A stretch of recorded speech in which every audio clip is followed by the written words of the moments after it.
Recorded live by jml.org.au. So I remember when I was young, I was about 7 years old. So my younger sister, who was 2 at the time, and she was starting to pick up speaking, as children of that age do.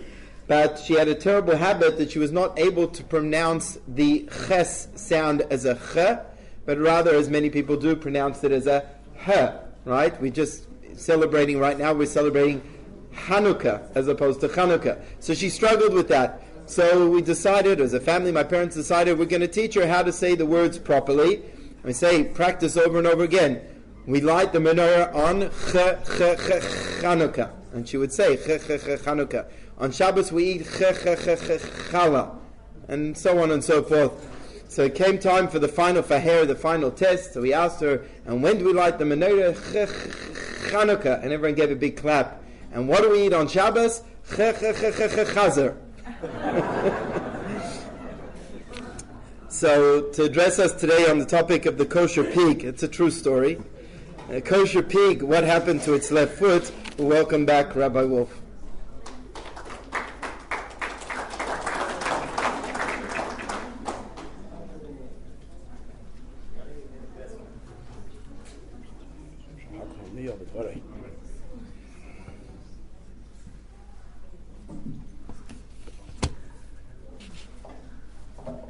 Where's the fellow with the red hat? No? Just want to make sure this is not going to ring. Okay, we look good.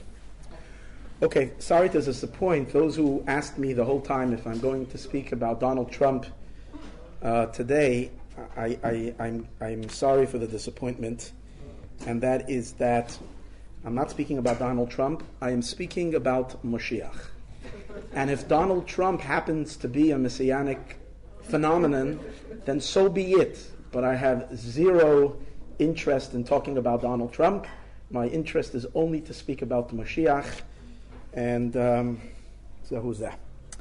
In any case, the Alter Rebbe tells us, when they asked the Alter Rebbe, how do you know Moshiach is here? The Alter Rebbe said, you'll see it in the newspapers. Now, the Alter Rebbe, we all know, is very deep. When the Alter Rebbe says we'll see it in the newspapers, it doesn't mean, of course, okay, wait till the newspapers, you'll see it. Someone can read this, says, okay, don't worry about it. When it will happen, but it's going to happen, you'll see it in the newspapers. Of course you're going to see it in the newspapers. It's going to be the greatest thing ever. The Alter Rebbe was really saying, I think, is that Moshiach is a process. Moshiach means the world becoming synchronized with Elokus, the world becoming godly. So when you see that everything in the world is aligning itself with Elokus, when you see that what you're learning in Chassidus and the Maimer, you're reading in the newspaper, and the two of them are matching up completely, then you know Mashiach is here, even if technically we don't see the third Beis HaMikdash yet, but you can actually see that we are in Mashiach, and the Rebbe told us to open up our eyes. One of the fundamental and essential principles or teachings of Chassidus, core powerful teachings of Chassidus, Perek Lamed Vav and Perek Lamed Zayin in Tanya. Over there the Alter Rebbe lays out the purpose of creation and the purpose of all of existence.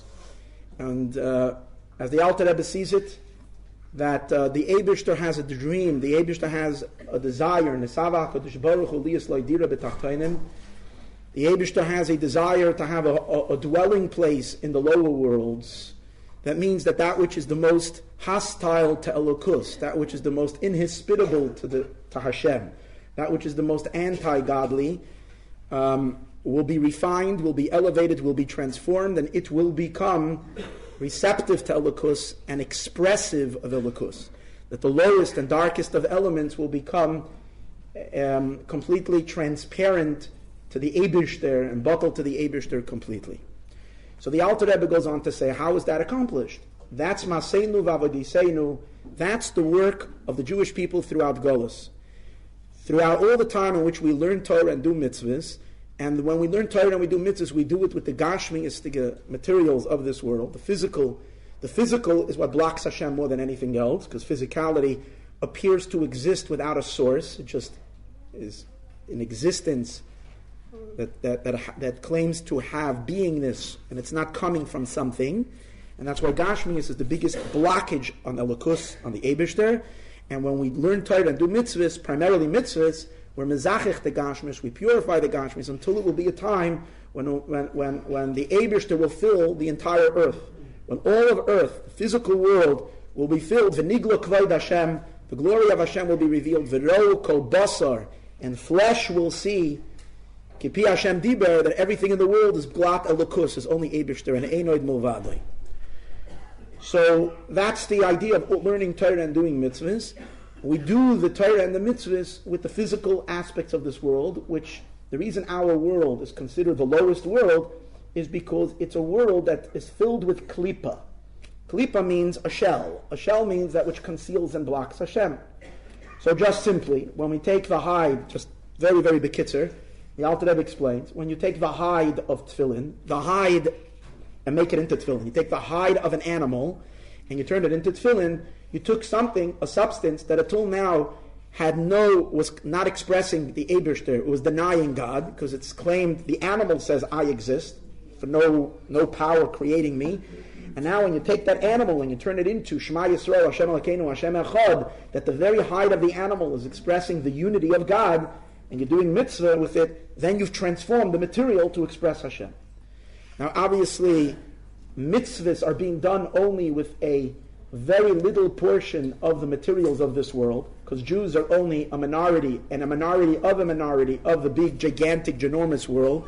And here we're saying we have to take all the resources, all the material aspects of the world, and make them and polish them, that they should be able to reveal the Eibishter. Well, Seif Kol Seif, only a little bit of the Gashmius becomes elevated. So the Alter Rebbe says two things. First of all, by taking one bird and bringing it for a carbon, you elevate all the birds. When you're taking a little piece of wool and you're making it into tzitzis, into a talus, you're elevating and refining all the wool in the world. That's number one. Number two, the Alter Rebbe explains how we really come into contact with much larger amounts of the physical world than we seem to be directly interacting with, because in order for us to survive, we have to consume large parts of this world. We are consumers. We eat.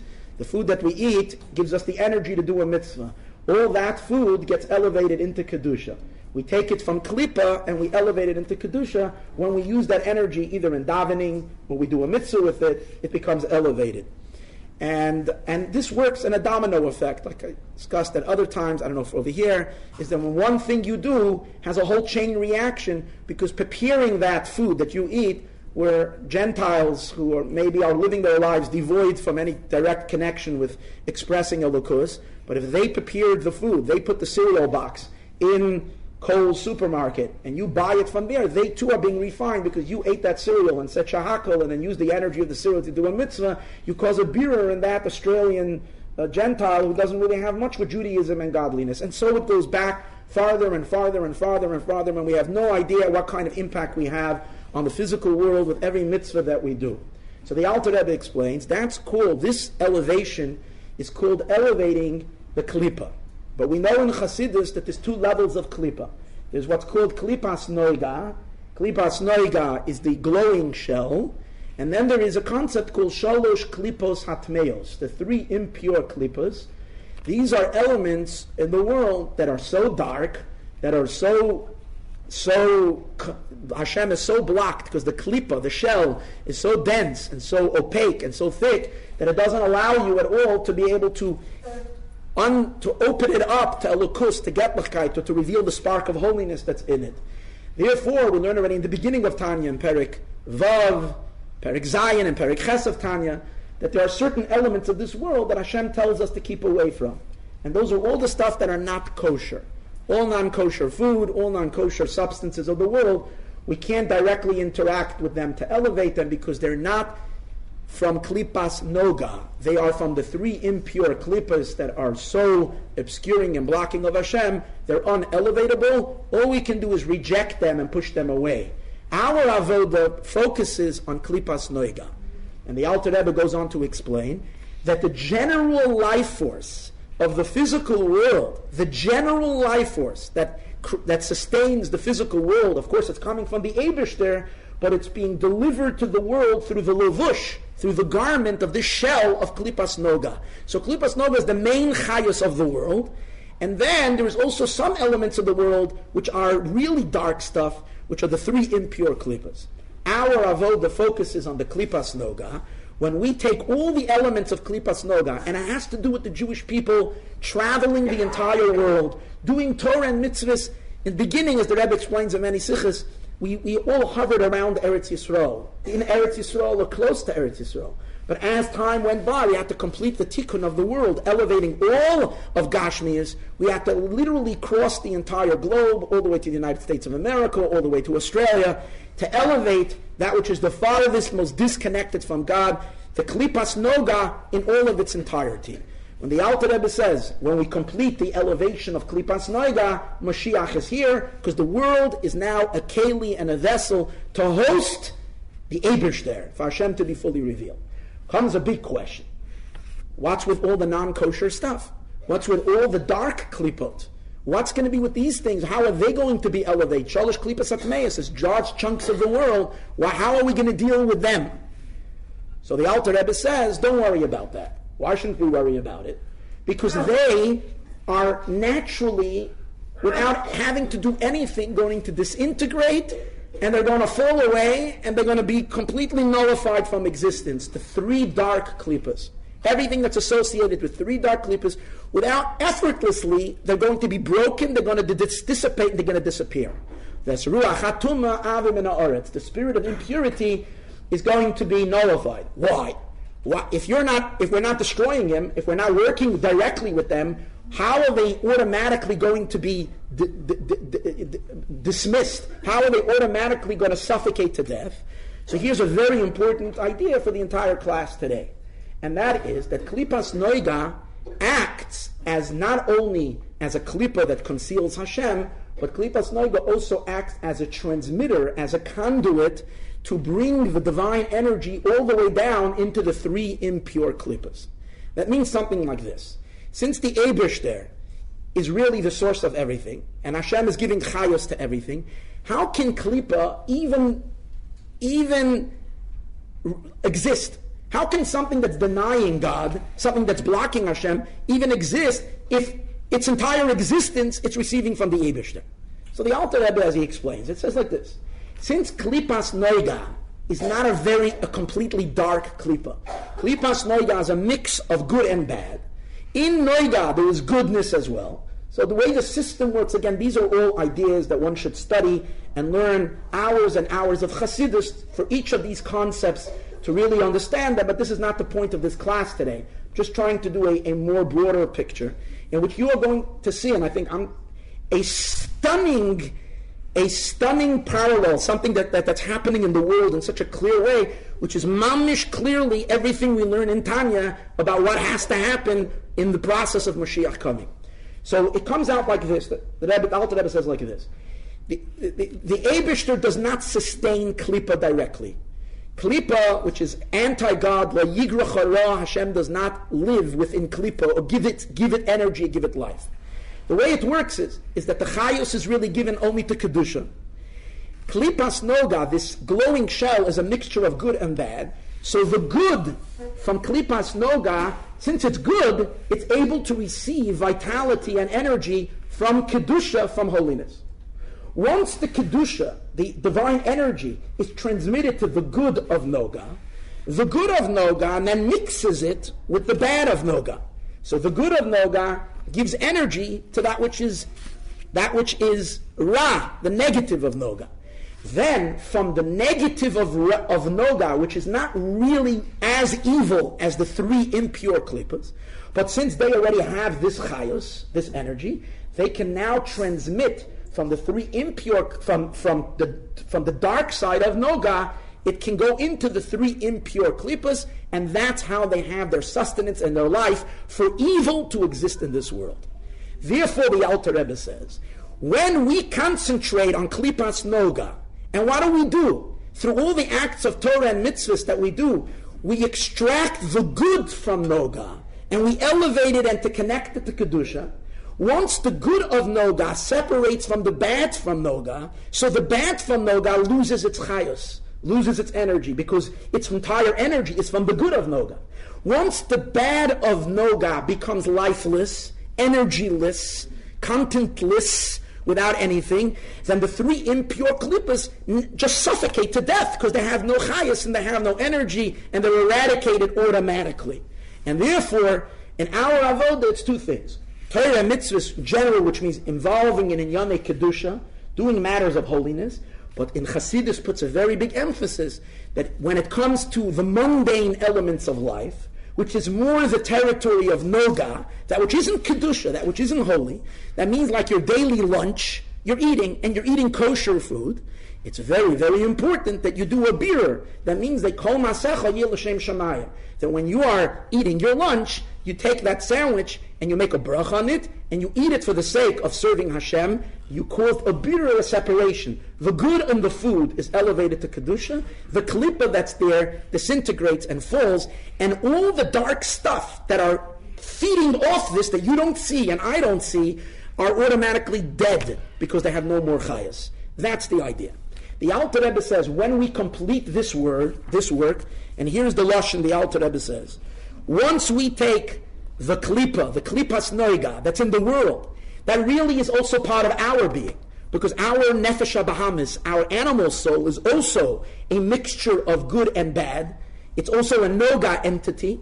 When we elevate our nefesh habahamis and separate the good from bad in ourselves, and also in the substances, the chelik in the world that is connected to us, and the Alter Rebbe says every single Jew has a portion of the world, of the noga, of that world, that is directly plugged into your soul.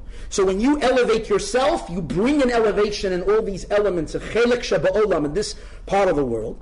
So once that happens, Ma'acha shaklolis nefesh achiyunis shaklolis Yisroel and the Jewish people, Tia Merkava Kedosha is going to become a chariot la Hashem to Hashem.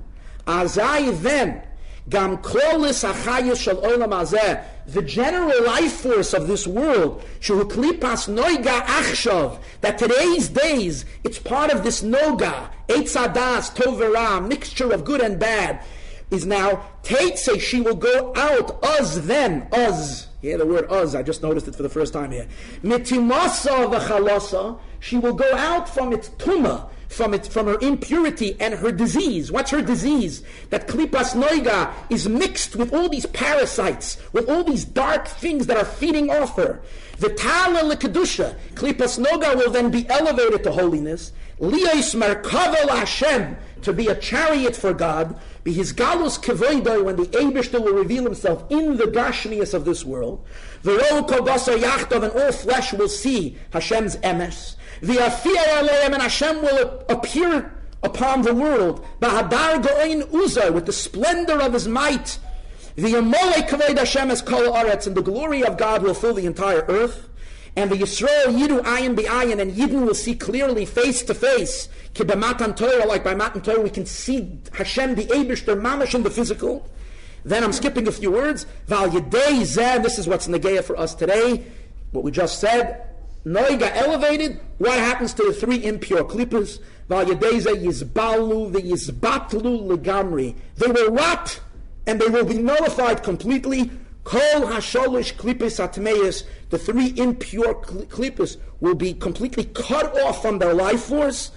Why? Why will they automatically be nullified? Ki yanikosan v'chiyosan mahakadusha, because they're deriving energy from kedusha achshav, who are they klipas noiga. Now they are receiving their sustenance through klipas noiga. Hamimutzas beinehem, that acts as a converter. It's like when you go to the States and you have your phones, you're used to your appliances that you use, your Australian type of outlet. So you need to buy a converter. What does that do? It converts the energy from, I think, 120 voltage, to, I don't know what the voltage over here that is being used, the system, 240. So you use that conversion. If you don't have the converter, you can't plug your thing in. It's going to blow a fuse. It's not going to work. So klipas, the three impure klipas, the real dark stuff in the world, can't plug into holiness. They'll be destroyed. So they plug in through klipas noiga. But once klipas noiga is now inside the holy, it too is holy, and the rav noiga is gone, so the three impure klipas, is done. So the Alter Rebbe says, comes out that the whole tachlis of Yemoisa Moshiach and Tchias HaMeisim, which is the revelation of Hashem in this world, all of that is dependent in us elevating the klipa inside of us, which is klipas noga, and once we do that, the world is refined. Now the Rebbe told us in 1990 that we finished the work. We've elevated all of klipas noga. The Rebbe said we've nigmar havedas habirurim. We finished already elevating the world. L'chora, we have to say that we should be able to see this already. We should be able to start seeing it in the world. Are we to be just believe that all these are only ruchnis to ginyanim in some spiritual place? That's the opposite of Moshiach. It has to be revealed already in the concreteness of this world. So here's an amazing thing. In Parshas Shmini, which is that Moshiach Dige Parsha that we spoke about, Shmini number 8, Chanukah Shmoina. In Parshas Shmini, it speaks about kosher and non-kosher animals. And it mentions there which animals are kosher. These are the animals, in order for something to be kosher, it needs to have two signs. And these split hooves and chew its cud. Malagera and Mafresas Parsa. These are the two simanim to make something kosher. It mentions that there are a few animals that have one sign. They don't have two signs, there's one sign. Most non-kosher animals don't have any of the signs. Then there are 4 animals that have one of the signs. What are the 4 animals? The 4 animals are a camel, a gomel, a shafan, a rabbit, and an arneves, which is a hare or whatever, some kind of also type of a rabbit kind of an animal. In any case, and then the 4th one. The 4th one is the pig. That's a chazir. Chazir. Now, the 3 of them all have one sign. The sign that they have is that they chew their cud, but they don't have split hooves. The chazer is the only one animal that has split hooves, and it stretches out its legs to say, "Look, I'm kosher," but it doesn't chew its cud, and it's not. And therefore, it's not malagera. It's not a kosher animal. Okay, so the Tzemach Tzedek brings from Sefer Ma'orei Oyer, Kabbalah Sefer, that these 4 animals that we're talking represent these 4 klipos, the 3 impure klipos themselves. Why are 4 animals singled out from all the non-kosher? Because they embody and represent the 4 animals, the 4 klipos that there are. The 3 impure klipos that are completely dark, as we said earlier, that are not elevatable. And klipas noiga, the one klipa that is unholy, but it's something that needs to be transformed and it needs to become holy. That's why the Tzemach Tzedek brings. We know that from all animals, we say that chazer, even though the chazer is the ugliest, if we can say, from all these animals, the one that's the symbol of the ultimate non-kosher animal is the pig. Yet the strange thing is that it says that osid chazir li toyer, that chazir, pig, is going to become in the future tahor. It's going to become kosher. The pig is going to become kosher. Now the Mefarshim have a very hard time. Exactly, first of all, where's the origins of this idea, osir chazir li toyer? What's its origins?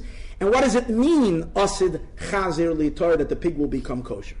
The Rechaim HaKadosh says, you can't say that the Torah will change. The Torah doesn't change. If chazir is not kosher, then how can it become kosher? The Rechaim says, because the pig will change. The Torah says explicitly the reason why the pig is not kosher. The pig is not kosher because v'hu gera lo ligar, because it does not chew its cud. The Rechaim says when Moshiach will come, the nature of the pig will change.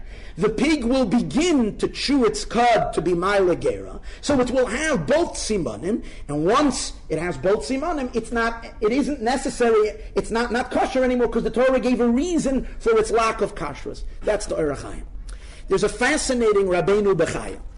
Rabbeinu Bechaya says that he talks about this idea of osid chazir litoyer, and he says, he brings Medrash Tanchuma.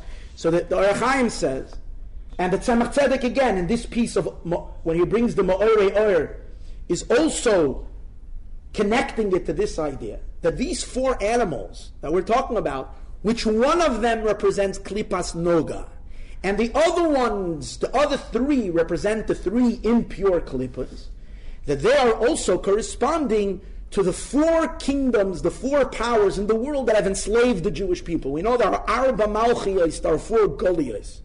There is Golas, Mitzrayim is not counted because that's a shoresh to all of them. There is Bavel, there is Paras, there is Modai. Bavel is the ones who destroyed the first base of Mikdash, the first temple, Nebuchadnezzar. Paras is the conclusion of the exile of Bavel. It kind of flowed into the Golas of Paras, where the story of Purim takes place. Persia, right? Iran. So you got Iraq and Iran. And then eventually, and then you have Yavan, the story of Hanukkah, the Greeks. And these are the three impure powers that don't become kosher. And then the fourth power that becomes the fourth power, which is the worst of all of them, which causes the most suffering and pain to the Jewish people and the longest exile from all the other exiles, but Dafke, the pig, Asid Chazer Li'Toyer, refers to Golus Edom. That Edom is compared to a Chazer, and therefore the Rabbeinu Bachaya brings, he brings for V'yesh Nischorish HaKosevem She'asid Lahachzir Atorah L'Yoshna. That the pig is called a Chazir. Chazir comes from the word to return. They are the ones who are going to bring the crown back to Moshiach. They are going to return the crown, L'Yoshna, to its original, to its old days. Another Medrash says it, different Lashon. Asid lahachzir atorah libaleha. They're going to bring the crown back, libaleha, to the ultimate owner of the crown, which is the Jewish kingdom, Yaakov, manifesting in the kingdom of Yehuda, manifesting in the kingdom of Melech HaMashiach. It's going to be returned to by who? Chazer, the Chazer itself, Edom itself, is going to bring this crown. Then he goes on, the Inyan, and he says an amazing thing. He says the two Batei Migdash, the two Beis HaMikdash, were built through the Jewish people. The first Beis HaMikdash was built through Shloimeh, Shu Mizera Yehuda. The second Beis HaMikdash was built through Bavel, that was also from Zera Yehuda.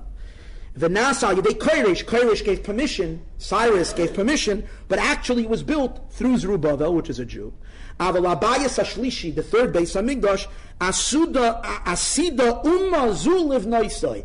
This nation is going to build it, and they're going to get it done under budget, right?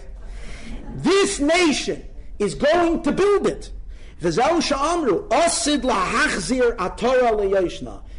to return the crown to its Yoshna because they were the ones who destroyed it. They're going to fix it. And he says, the main explanation is the power of Esav, the power of Edom, Yisroel, who causes the biggest suffering and pain to the Jewish people. And in the future, Yoshev is going to return, Imshar kol hakoichos, with all the koichos, Lazar v'litmoich Yisroel, to assist and to help the Jewish people. That's the end, the destiny of the Chazer. The destiny of Edom is that their conclusion is that as much as they persecuted and butchered and caused unspeakable pain to the Jewish people, in the end, their very energy is going to become a supportive power to the world, because they're represented in the fourth animal, which is the Chazer, which is Asid Li'Torah, which is going to become kosher in the end of days. We understand it when we connect more to the spiritual dynamics of it. That the Chazer represents, the Tzemach Tzedek says, from the Ma'orei it represents Klipas Noga. So on the one hand, you see, when we look at Klipas Noga, it's not so bad, right? It's a mix of good and bad. But anybody that learns Chassidus knows that by a Chassidish Fabrengen, the real animosity that we have, the one that we go after more than anybody else, is Klipas Noga. Chassidus is very, very, very, very concerned with a person's behavior when it comes to the kosher, the permissible. That which is not kosher, that's for sure not kosher. That's bad, that's not, that Chassidus is very, very much involved with that which is permitted. That when a Yid is involved and engaged in a permissible world, you have to do it for the sake of heaven. Why? Because Klipas Noida, even though it's not as ugly and as bad, it supports all the other Klippas. And what does that mean in our lives, for instance?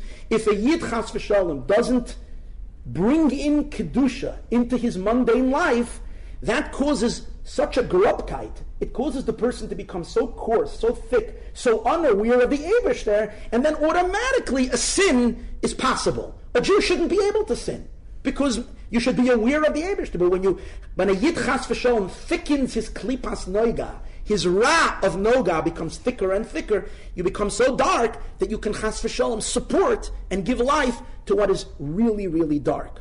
So the same is also when it comes to these world powers. Edom is not the three impure klippas, but they enable all the other powers of klippa in the world. We know one of the descendants of Edom is who? Amalek. What does it say about Amalek? Reishis goyim Amalek. They give all the power to all the other nations. So Edom is this power. Okay, fine. But what we see from here is that in the end, there has to be some kind of a separation and a refinement happening in Edom. So now let's take for a moment and ask the question, who is Edom? Edom is Rome. Okay? Edom is Rome. They destroyed the Beis Hamikdash. Abarbanel explains that what does Edom have to do with Rome? Edom was a country next to Eretz Yisroel. He explains that the founders of the Roman Empire were really Edomites who came to that area and they built that empire. Therefore, it's really Edom that are the founders of Rome. Now, Rome was a powerful, ruthless empire, destroyed the Beis Hamikdash, and put the Jews through the worst suffering. What happened by the Churban Beis Hamikdash, the killing of the, I spoke about this the other day, of the Asara Harugei Malchus, the 10 martyrs. What they've done is unspeakable. But their Malchus had to collapse, and it did. But what came in their place? What came in their place is Christianity. Christianity is, that's why the seat, what happens in Rome after Rome falls, Rome becomes the capital of Christianity. That's where the Pope is, that's where the entire religion is based. And then you see also it's a klipas noga, because till then all other nations were pagan. They're a mixture of good and bad. They have certain beliefs of Judaism, but mixing it with klipa, mixing it with bad. Fine. We have to say that the Christian world is a world that has to have some kind of a bitur, some kind of a purification. Part of the Christian world is elevated, and part of it is separated. So I think we can say, and I think it's quite obvious, that there is that the realm of the world of Christianity has kind of evolved into two stages. There is that old European Christian, which is the Catholics and the Protestants, which they believed very, very strongly, this was their belief system, is that the Eibishter, because we did not accept the Moshiach, and therefore the Eibishter cut off his relationship with the Jewish people, and the Eibishter dumped us, and he chose the new Jews, the Christians and the new Jews, and he made a new covenant. He broke his covenant with the Jewish people, he made a new covenant. And the biggest proof that the Eibishter is not supporting the Jewish people anymore, and he doesn't like the Jews, and he dumped the Jews for the new Jews who are the Christians. The proof is, take a look at the Jews suffering. Can you believe it? No nation in the world suffers as much as that. Therefore, in order for them to be Mahadrin, and Mahadrin min Mahadrin, in order for them to bring about their supremacy, their strength, who they are, they had an extra Hidur mitzvah in the Inquisition, in the Crusaders, in all the long, bitter exile when Jews were suffering in the Christian countries. The more the Jews suffer, the more downtrodden the Jews are. It's not only about destroying the Jewish people, it was also validation of themselves. They are important, they are God's people. Now we see a whole new movement in the Christian world that's almost like a new Christianity. And I'm not so familiar with the ganze religion of the Christian. I'm not just so familiar, I'm not familiar at all. But yet, we do see, and I'm not sure if it's limited only to the evangelicals or it's also, but we do see hundreds of millions of Christians subscribing to a new idea in Christianity. And that is, instead of chas v'sholem, the Eibishter breaking, severing his connection with the Jewish people, on the contrary, the Jewish people remain Hashem's beloved people. They remain the Eibishters, and therefore the ultimate blessing for a Gentile is if he can assist the Jewish people. Va'avorecha mevarechecha is their motto. Those who bless the Jewish people are blessed. Those who curse the Jewish people are cursed. And we see that these people have a unbelievable impact in the world. And this is the power of all pro-Israel lobbyists in the United States of America, in the Congress, in the Senate. Primarily, the strong part now is the Senate, and the entire movement of being so pro-Israel and being so assistant, and so it's all coming from Christians who have like this new Christian idea that Jewish people remain the apple of God's eye. Now you're going to say, but it's still, and here's the thing.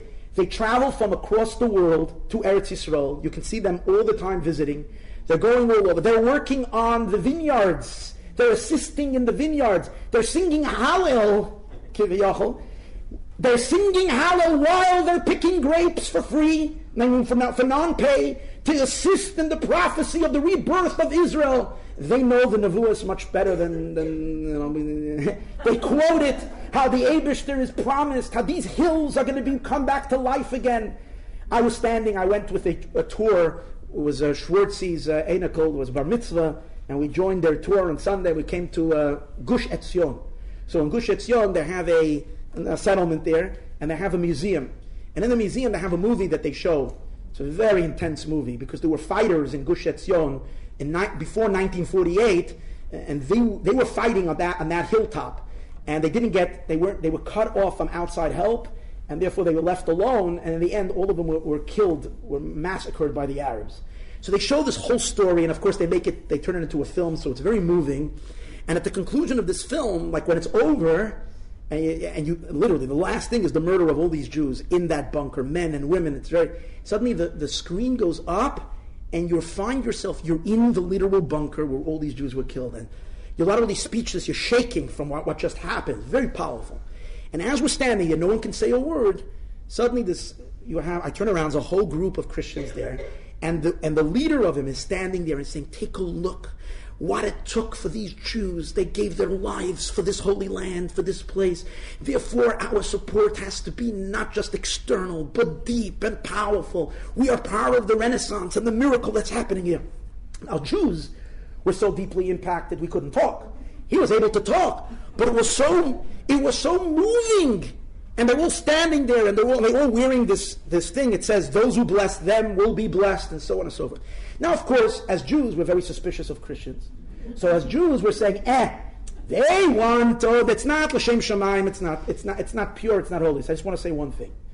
The Rambam says in Hilchis Melech HaMashiach, that the whole coming of Yoshke in the first place, the whole Christianity in the first place, was in order to prepare the world liyasher derech lemelech HaMashiach, to prepare the world with the concept of tikkun olam, that one day there was going to be peace in the world, that there was a Moshiach supposed to come, certain monotheistic beliefs in the Eibishter, even though they have a shittuf going, but whatever it is, the Rambam says that, and can you imagine, the Christian world that has caused the most suffering for the Jewish people, and that whole movement was an improvement and a stepping stone for Moshiach. So how much more when you take a look at the Christian world, and a part of that Christian world moving so far to the side of holiness. There was one last tikkun. They have the wrong guy. Fine. But the Etzem Inyan, they're very close, because the fundamentals are there. The moment they'll see Moshiach, they'll all come running. They'll all concede with joy, with happiness. It's just a small little tikkun, a small little alignment. All they need is a small little alignment. But literally, and you're talking about hundreds of millions of people across the world. They just announced by their convention in Yerushalayim, they just announced that they're setting up 100,000 ambassadors to go around the world and generate pro-Israel. This is unbelievable. Now, what's interesting is these two worlds of Christianity, the old Christian and the new Christian, these two worlds is the symbol of the old Christian world was a statue in a place that we might have heard of recently called Notre Dame. There was a statue over there that had, obviously that was a place that burnt the Gemara, the Talmud. That was a place of spewed anti-Semitism. But that building was constructed to represent the victory, the triumph of Christianity over the Jewish people. So they have a statue over there. And in that statue they have two women. One is standing proudly, she has a crown, she's standing proudly, she's looking up in all the glory, she's wearing royal clothing, and I'm not exactly what she's holding, but it's, I saw it then when after this, the story that, but that's her, and she represents the Christian, the woman of Christianity. Then there's the other woman. The other woman is looking down, she has a snake wrapped around her eyes, showing on the power of darkness that she's looking down. She's holding the luchos, and the luchos are falling out of her hand as it's falling to the floor. She's looking down in shame, representing the victory, so to speak, the new covenant over the old covenant. The ira lekim mishupeles. Judaism has fallen. Rome is the new seat of connection. We are the chosen people. So when we talk about klipas noiga being nizbarer, a separation of good and bad happening in the world of the Chazer, which is Edom, which translates into Christianity. So we're seeing one part of Edom being elevated. And what happened with them? An interesting thing. On right before Pesach, a fire broke out and devastated Notre Dame. When did it happen? It happened when in France was Yud Aleph Nisan. Here probably was also Yud Aleph Nisan, but in New York it was still Yud Nisan, but in France it was Yud Aleph Nisan. If you take a look at the Rebbe Sicha, the Rebbe talks about in Tafshin Nun Beis, Parshas Vayishlach, Tafshin Nun Beis. The Rebbe talks about how Beis Yaakov, the Rebbe talks a lot, and you see in Tafshin Nun Beis, the Rebbe talks a lot about the tikkun of Esav. Nun Aleph and Nun Beis, 5751, 5752. And the Rebbe speaks, and the Rebbe says that Esav, that Yaakov is compared, V'hoya Beis Yaakov Eish, that Yaakov is compared to a fire, Beis Yosef, and the house of Yosef is compared to a lohava, a flame, and like what Rashi says, the flame of Yaakov will go out, the flame of Yosef will go out, and it will burn down, or will burn Esav, will destroy Esav. So the Rebbe mentions an interesting thing. The Rebbe is speaking in that Sikha. I don't have time now to read the whole thing for you, but the Rebbe is talking about in that Sikha that he's talking about Sarfas. He's talking about France, and he says how Dafke the Alter Rebbe, the Friediger Rebbe, does the last tikkun coming from 770. Does the last tikkun in Sarfas and in France. The Rebbe uses this pasuk, and the Rebbe says, "V'oye Beis Yaakov." Who's Yaakov? The house of Yaakov is referring to Admor Azaken, the Alter Rebbe, because he's the third from the Hasidic Rabbeim. The Baal Shem Tov is the equivalent to Avram Avinu. The Magid is equivalent to Yitzchak. Beis Yaakov is the third. That's the Alter Rebbe. Who's Beis Yosef? Yosef is the Eila told us Yaakov Yosef. He says that's the Friediger Rebbe, Rabbi Yosef Yitzchak. And who's Beis Yosef? Not Yosef himself. The house of Yosef. The house of Yosef is the Rebbe. And that's the Lahava, that's the flame that will put an end, that will do a tikkun in Esav. So we see that the symbol that represented that old ancient Catholic world of the anti-Semitic Christians, that was devastated. And I just read, these statues didn't come down, but their entire spire and their whole roof collapsed in a fire. Amazing that it happened Dafka on Yud Aleph Nisan, the Rebbe's, when Beis Yosef is standing in all of Mazalei Goyva, the Rebbe's birthday, when his Mazel is strong. And take a look at this amazing thing. Hold on over here. Till now they were thinking, right afterwards people pledged they're going to rebuild it. They're going to rebuild it, they're going to rebuild it. Billions of dollars came in. That is, so now, I just read this from the USA News. Here you go. What does it say? Hold on. Oh, give me a second.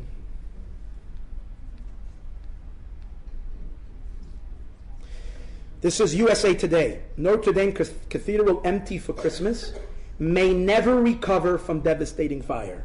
And now they bring it said the church, which dates back more than 800 years, has been left so fragile that there is a 50% chance it can't be saved. And I tell you, it can't be saved. Fartik. That was such a blow. But it represents something very deep. That element of klipas, of noiga, that dark side of it, kaputa. What we're seeing now as terms of the support, that's incredible. But I really will take this much further.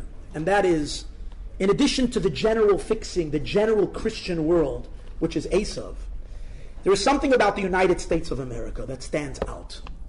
The United States of America is a certain, we'll talk about it more tomorrow, but the United States of America, it seems like, is a certain, within Esav itself, it's a certain evolving, elevated element of Esav, as Esav gets its purification. Because the United States of America was the first government that was set up to give liberty to all, to give justice for all, and so on and so forth.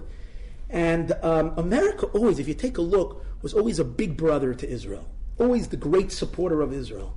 The Russians sided with the Arabs. The United States always sided with the Jewish people, with Israel. But it was always a klipas noiga. What do we mean? It was always wishy-washy. It wasn't completely shoulder-to-shoulder standing. Not only was it a klipa, but it allowed for a lot of elements, for other powers of anti-Israel. It gave a hechsher. It enabled by, as we'll see in a moment. We see, first of all, during, let's say, the time of the Second World War, during the Holocaust. The United States, on the one hand, was what liberated the United States Army, together with the British and together with the Allies, but mainly waited for the United States to come in. For that, greatly, they liberated the camps and so on and so forth. Great assistance. But on the other hand, when they had the chance to bomb, what was his name, Roosevelt then, had the chance to bomb the train tracks that were taking the millions of Jews, and they didn't do it. So many Jews were able to be saved by being allowed into the United States. They closed the doors, and so on and so forth. So it was as a chazer, a kosher chazer fistel, a yes and a no, support and no support. When it comes to Eretz Yisrael, they always, on the one hand, supplied weapons, but every time Israel was about to do something great in the defense of itself, there was always pressure coming from Washington to stop. All right? So the yeah and no, assisting and not assisting. Within the United States government itself, there were different groups. There was the State Department. With the State Department, there was always a nasty klipa, very, very anti-Israel, very pro-Palestinian. And so it was throughout this entire, they also gave money to the Palestinians, also supported many Palestinian aspects and you understand something? When a suicide bomber, when a guy straps himself with Chas v'Shalom, a suicide vest, and he goes out to commit a crime, I mean, that's real evil, right? You say, this person is a killer, this person's a murderer, he's going to kill innocent people. But the question is, he will only do it because he has a certain, but he feels that he has legitimacy. Why does he have legitimacy? Because people call him a freedom fighter, right? By just not calling him a terrorist, by switching it very slightly and calling this person a freedom fighter, you have just given him legitimacy. That means, and if you think about the New York Times, the United States media, and even the State Department and the government, which says, when they say, there was violence, instead of saying terrorism, violence on both sides, all these things is a klipas noiga. It's supporting, but it's also allowing for an anti-Israel, for the sholish klipas atmeis, for the real evil to exist. It needs to receive its sustenance from klipas noiga. This was until the 2016 election. When the 2016 election and Donald Trump became president, we suddenly see a shinui hafchi begnegei the whole thing. First of all, he has aligned himself completely with Israel in a way like we've never seen before. By announcing the capital, Yerushalayim, the capital of the Jewish people, by announcing the Golan Heights, by just recently his announcement regarding all the settlements in Yehuda and Shomron through Mike Pompeo, that it's not inherently considered a violation of international law. That's lahepech. That gives full credibility to the Jewish people. But it's more than that. among all the gifts that he has given. But on the other hand, there's another element as well. We said before, Klipas Noiga allows for, is the source of sustenance and chayos to the other side. What has he been doing? He completely cut the klipa off in every level. First of all, he took Iran, which the United States had been doing some dealing with, especially in the last administration, and he's literally choking them to death. He put the worst economic sanctions on them to the point that they're mamish at the verge of being completely destroyed. He took the Palestinians, he threw them out of Washington, defunded UNRWA, defunded so many of these. Now he went, and the anti-Semites on the colleges, he defunded them as well in his last executive order that he just gave on Erev Yudalid Kislev, and we'll talk about it tomorrow, the significance. It has much greater significance other than this. But this is an unbelievable change, where you see Asid Chazer L'Toyer, you see the entire Klipas Edom becoming a full-fledged partner, a full assistance to the Jewish people, and disconnecting and stifling, literally choking, cutting off, literally, you see it in the literal sense, cutting off the chayus and the energy to the klipas that were till now feeding off this hybrid creature that was one day here and one day there, which is really amazing. But I'm going to conclude with a very interesting idea to this.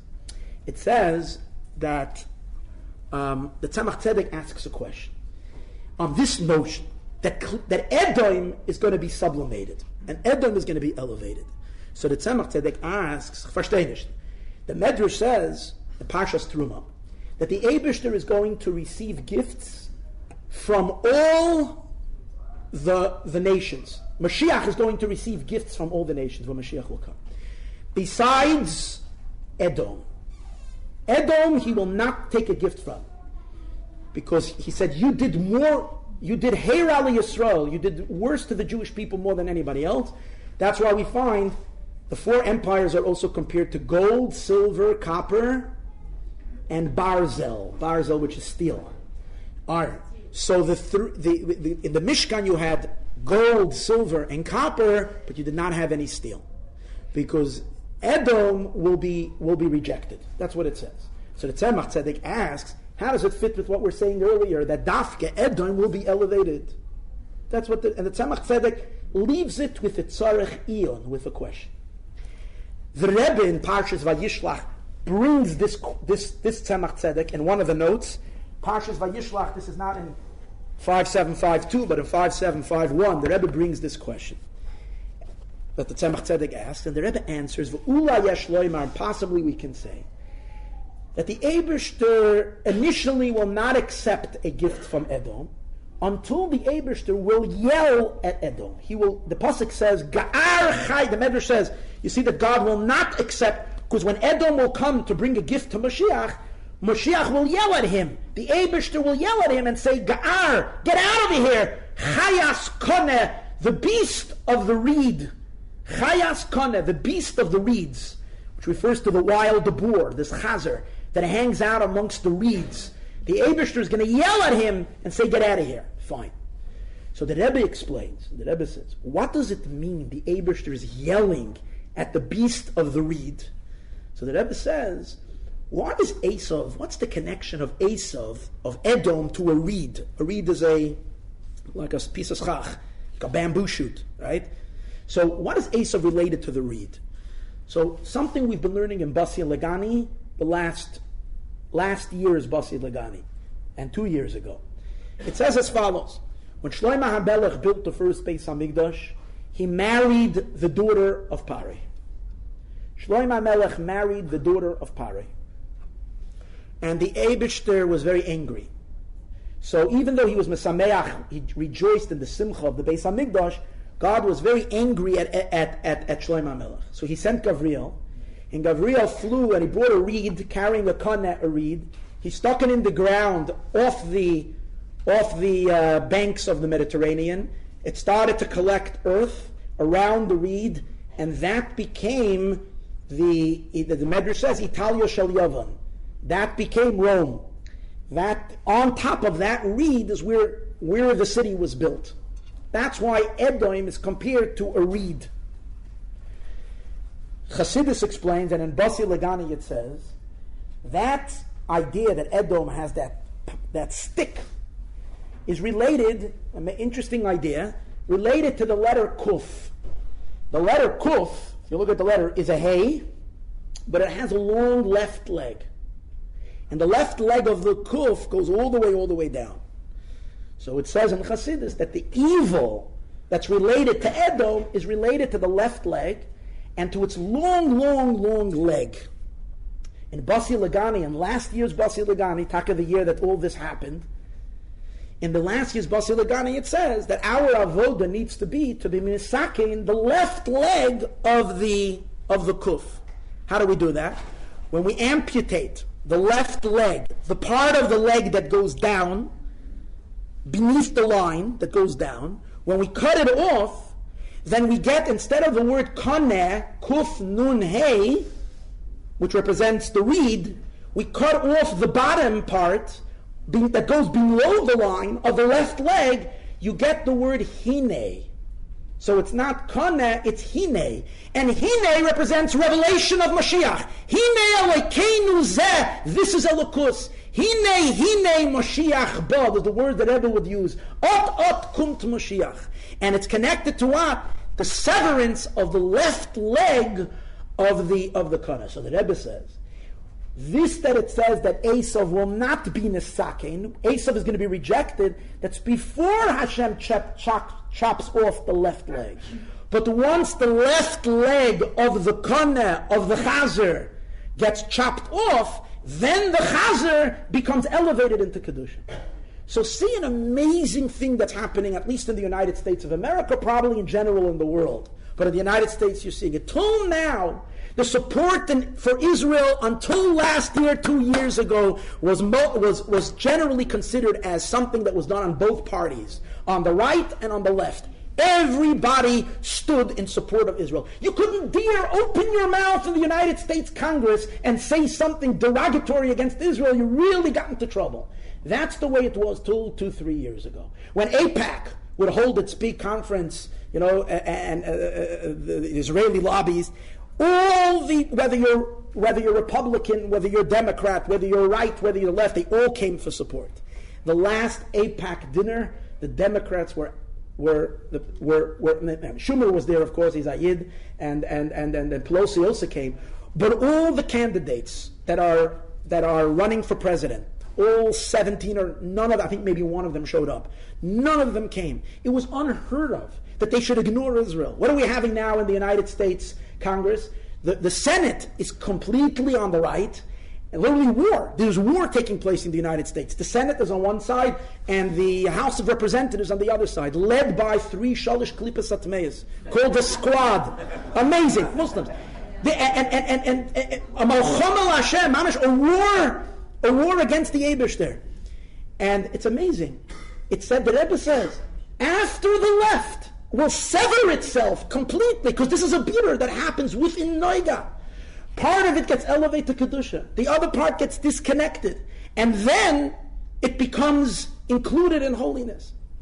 It's really, really fascinating to see this what we're learning in Chassidus as the final tikkun of the world, that Noiga separates. There's a part of Noiga that gets included in holiness, and there's a part of Noiga that gets disconnected. And part of the elevation of Klipas Noiga is that Sholish Klipas Atmeya suffocate and become lifeless and have no energy, is literally manifesting in the world that we're seeing now, in what's taking place in this unbelievable ichud, unification and brotherhood that's taking place between Gentile and Jew. And I spoke yesterday in the Mizrahi Shul. We see in today's world, on the one hand, we're seeing a lot of anti-Semitism expressing itself, but on the other hand, there has never been such support for Yidden in the world like we see today by millions and millions of people.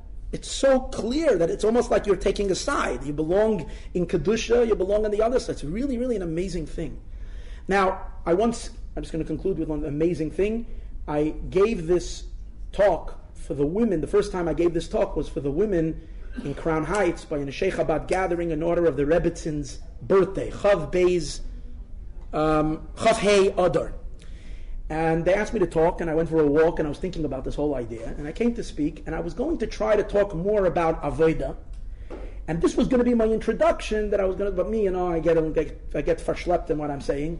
So I ended up talking so much about this Kosher Chazer, that the Chazer was going to be, and taking a look at the world changing, and how so much of Klipas Noga is being elevated, being supportive of Kedusha, that I didn't get to speak on other elements, and it bothered me. So when I left the talk, I left feeling not happy, and I think, why am I just speaking the political elements of it? Maybe it was wrong, maybe I should have just inspired in some other way. This was my thought. So I came home, I was staying there, and my sister lives in Crown Heights, and I was there, and I again, in this state of mind, I walked over to the Rebbe's letters, and I pulled out a letter, just not writing, just pulling out, and I opened up. I almost, the Rebbe says like this, the Rebbe says, this that you write, that you're giving, I was looking, that's what you saw me looking on my phone to try to find the letter. It would be so much geschmacker if I can read you the letter word for word. But the Rebbe says, this that you write, that you're giving a shir in Tanya, and that you're learning, but now you're getting to a very difficult part of Tanya, Perek Lamed Hey. So the Rebbe, and therefore you decided that you don't want to teach any further. You don't want to teach any further from Perek Lamed Hey in Tanya because it's too difficult and you don't feel that the recipients are able to understand it. So the Rebbe says it would be kedai to continue at least till after Perek Lamed Zayin of Tanya, because over there are inyanim, fundamental inyanim about the whole purpose of everything in Lamed Zayin. Therefore, pull it through until the end of Lamed Zayin. What was this whole talk that I gave you today, and what I said over there? Perek Lamed Zayin in Tanya. That the whole completion and purpose of creation is the purification of Klipas Noiga. And that once Klipas Noiga is included into Kedusha, which, as we see, includes the elements of Edom being elevated into holiness, then that which is unholy and ungodly falls apart on its own.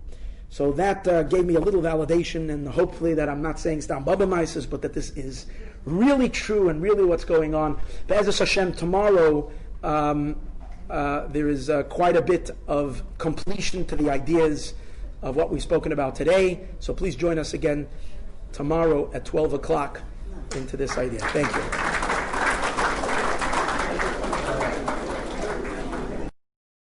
Thank you for listening to another one of our great recordings. We hope you enjoyed listening to this lecture and found it enriching and inspiring. To download and listen to many of our other recordings, please sign up today for a free membership via our website www.jml.org.au.